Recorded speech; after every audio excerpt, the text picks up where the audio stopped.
Assalamualaikum dear students. I am Sir Fiaz and today I am going to solve exercise 2A question number 3. Question number 3 student.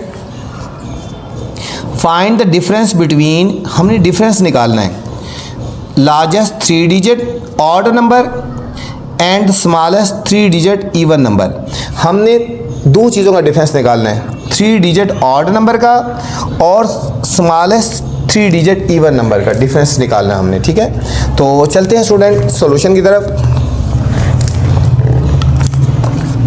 Solution, पहली बात हो रही है largest 3 digit odd number, largest 3 digit odd number. तो यहाँ हम लिखेंगे largest 3 digit odd number. अच्छा, largest 3 digit odd number, 3 digit वो होते हैं जिसमें 3 डिजिट आते हैं। देखो सबसे बड़ा लार्जेस्ट 3 डिजिट ऑड नंबर है 999, ये सबसे बड़ा लार्जेस्ट डिजिट है और ये ऑड नंबर है। ठीक है, ऑड नंबर वो होता है जिसके आखिर में 1 3 5 7 और 9 आ जाता है। और इसी तरह हमने निकालना है स्मॉलेस्ट 3 डिजिट, स्मॉलेस्ट 3 डिजिट और इवन नंबर निकालना है। तो हम यहाँ लिखेंगे smallest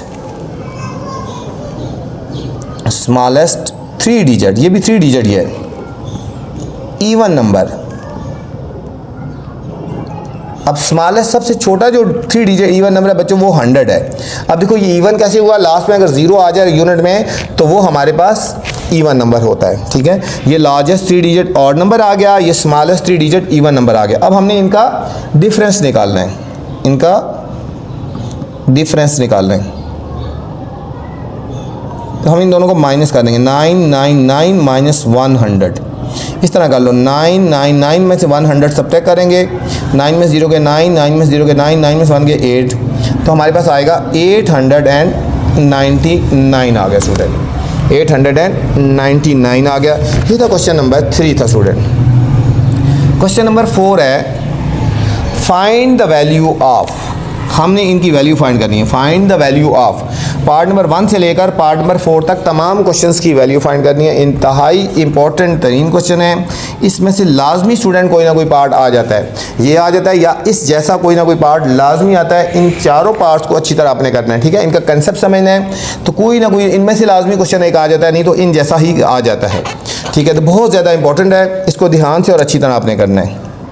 question number 4, find the value of, find the value of.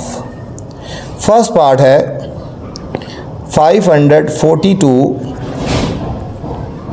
Multiply 92 plus 8 multiply 542।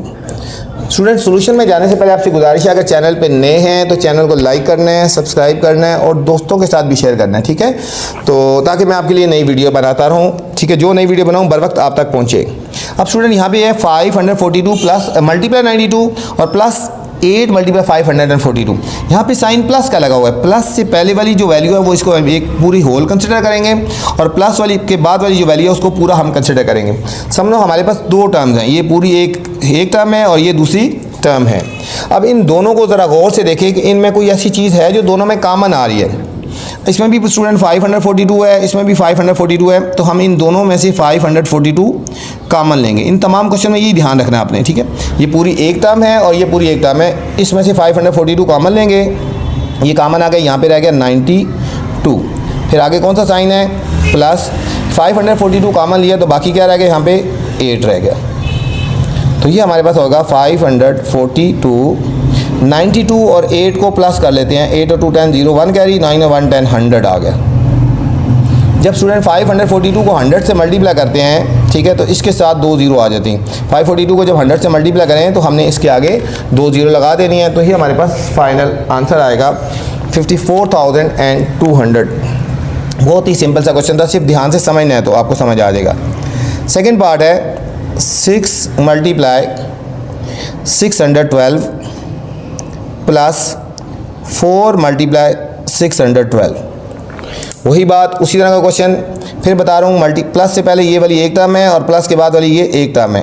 दोनों में देखो कौन सी ऐसी वैल्यू जो दोनों में कॉमन आ रही है, 612 इसमें भी है और 612 इसमें भी है। तो इसका मतलब है 612 हम कॉमन ले लेंगे, 612 कॉमन लेंगे, ये कॉमन आ गया तो यहाँ पे क्या रह गया स्टूडेंट 6, आगे साइन लगा हुआ है प्लस का, ये कॉमन आ गया +4 आ गया। तो ये हमारे पास आएगा 612 और 6 + 4 कितना हो जाता है 10। जब 612 को 10 से मल्टीप्लाई करेंगे तो समझो इसके साथ एक ज़ीरो हो जाएगी, 612 के साथ एक ज़ीरो आ जाएगी। तो ये हमारे पास इसका फाइनल आंसर आ गया। थर्ड पार्ट है 365। फिर बता रहा हूँ स्टूडेंट, बहुत ज़्यादा इंपॉर्टेंट क्वेश्चन है, इनको अच्छी तरह आपने करना है। मल्टीप्लाई 99 + 365, ख़ास तौर पे ये वाला क्वेश्चन बहुत ज़्यादा इंपॉर्टेंट है, ठीक है, इसको आपने अच्छी तरह हाईलाइट कर लें। ये थर्ड पार्ट बहुत ज़्यादा इंपॉर्टेंट है। अब देखो प्लस से पहले ये पूरी एक टर्म होगी और ये पूरी एक टर्म होगी। अब इन दोनों में से कॉमन क्या आएगा, 365 कॉमन लेंगे, यहाँ से रहेगा 99 प्लस यहाँ पे बच्चों 365 कॉमन लेंगे तो यहाँ पे 1 रह जाएगा। ये पॉइंट है, यहाँ पे 1 लाजमी रखना है, ठीक है। जिस तरह किसी चीज़ को डिवाइड करते हैं ना, 5 को 5 से डिवाइड करते हैं तो 1 रहता है, मतलब 365 हमारे पास कॉमन आ रहा है, मतलब डिवाइड हो रहा है एक तरह का, ठीक है। तो ये हमारे पास 1 आएगा, ये 1 आपने लाजमी लिखना है। जब कॉमन लेंगे तो 1 नहीं लिखेंगे, बच्चे 0 लिख लेते हैं, फिर कन्फ्यूज हो जाते हैं, फिर गलत हो जाता है। तो ये आएगा 365, 99 + 1 कितना आएगा 100, ठीक है। ये याद रखना 1 लाजमी लिखना है। अब 365 को जब 100 से मल्टीप्लाई करेंगे, 2 ज़ीरो है ना, तो इसके आगे हमने 2 ज़ीरो और लगा लेनी है। ये हमारे पास फाइनल आंसर आ गया। बस ये ज़्यादा इंपॉर्टेंट था, इसके आगे यहाँ पे 1 लगाना था, ये आपने पॉइंट जेन में रख लेना, ठीक है। मैं यहाँ पे लिख रहा हूँ ये पॉइंट है कि आपने 1 लाजमी लगाना है। फोर्थ पार्ट है 238 × 55 - 45 × 238। ये भी सेकंड पार्ट की तरह है। उसी तरह यहाँ से माइनस से पहले ये एक टर्म है, माइनस के बाद एक टर्म है, इन दोनों में भी जो कॉमन आ रहा है 238 आ रहा है और ब्रैकेट में क्या रहेगा 55 - 45। यहाँ माइनस है, ठीक है, तो माइनस लगा देंगे, प्लस हो तो प्लस लगा देते हैं। 238, 55 में से 45 को सब्ट्रैक्ट करो, 5 में से 5 का 0, 5 में से 4 के 1, ठीक है, तो 10 आ गया। अब जब इसको 10 से मल्टीप्लाई करें तो इसके आगे एक ज़ीरो आएगी, 2380 स्टूडेंट। ये हमारे पास इस पार्ट का फाइनल आंसर आ गया।